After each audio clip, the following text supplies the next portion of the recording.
அனைவருக்கும் வணக்கம். இலக்கியம் இலக்கியம் அது ஒரு பெரிய விஷயமா இருந்தா கூட எளிமையா விளங்குறது பாத்தீங்கன்னா இலக்கு இயம், அதான் இலக்கியம். எல்லாருக்கும் தெரியும். இலக்கியம் ஒரு குறிக்கோள், அதை நோக்கி போது இயம்ன்றது ஏற்பது சொல்றது. இலக்கியம் உங்களுக்கு சொல்லிக் கொடுத்த இந்த வாழ்வியல் நடைமுறை எப்படி வாழணும், அதனால அதுக்கு ஒரு தலைப்பு தேவை. தொல்காப்பியத்தில் இல்லாத இல்காப்பியம், இந்த இல்காப்பியமே தொல்காப்பியத்தில் இருந்தாங்க. அதனால இலக்கியம் முழுசா ஒரு வாழ்வியல் பெரிய வித்தியாசம் ஒன்று கிடையாது. டிபேட் பண்ணலாம். இலக்கியத்துல என்ன இருக்கோ அதுதான் நமக்கு வாழ்வியல் முதல்ல வாழுது.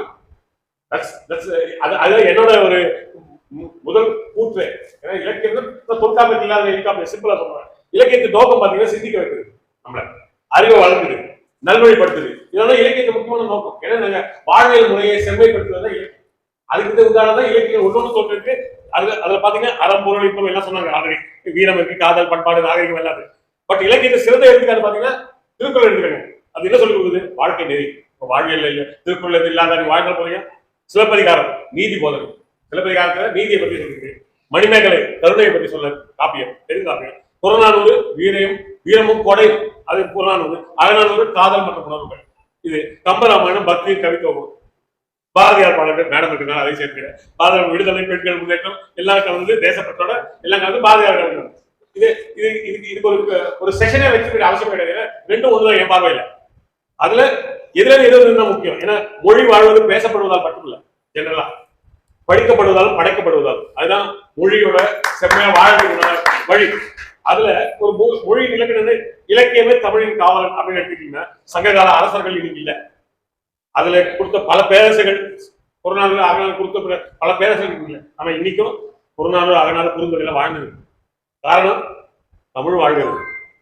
அதனால வாழ்வியல் முறையில நம்ம இதெல்லாம் யூஸ் பண்ணா அதுவும் வாழ்றது.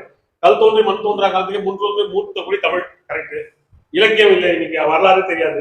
சேரன் யாருக்கு தெரியும், சோழன் யாருக்கு தெரியும், இலக்கியம் இல்லைன்னா நமக்கு வரலாறு தமிழர் வரலாறு தமிழர் பின்னணி 300 ஆண்டு காலம் 3000 இந்த வரலாறே தெரியாத போயிட்டு இருக்குமே. சங்க இலக்கியம் இல்லைன்னா அந்த இலக்கியம் இல்லாத போது நமக்கு எப்படி தெரிஞ்சிருக்கிறது? அகர முதல எழுத்தெல்லாம் ஆதி பகன் முதற்றை உலகு. திருக்குறள் நமக்கு பல மொழிகள் 80 மொழிகளை மொழிபெயர்க்கப்பட்ட ஒரே ஒரு திருக்குறள். இது வேற எந்த மொழிக்கு சிறப்பு இருக்கும்?